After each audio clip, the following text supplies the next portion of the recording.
Yes, we all thought it was a joke when Museveni said that Uganda, all these landlocked countries, will be forced in the future to go to war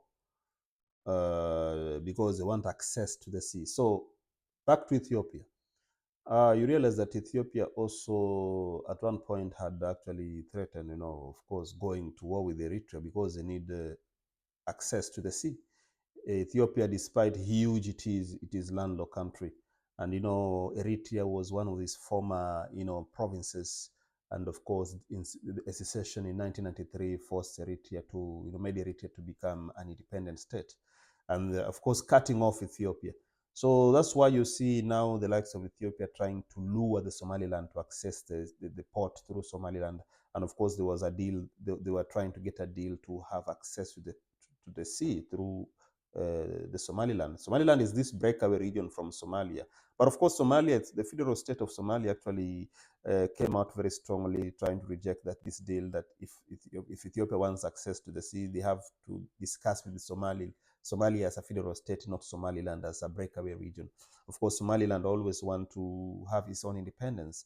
So this thing has led to some conflict in the region. Of course, now Ethiopia also feeling their corner. They've been threatening the likes of Eritrea because they want a chunk or access to the sea.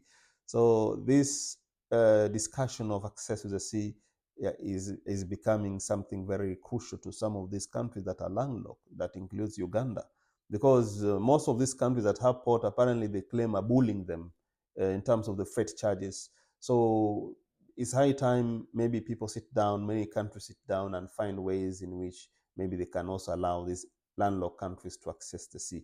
So the Somaliland needed some, some sort of, some partnership. Of course, this secession they've been seeking from federal state of Somalia. Maybe they need some partnership, and therefore they thought Ethiopia will offer them that, partnership.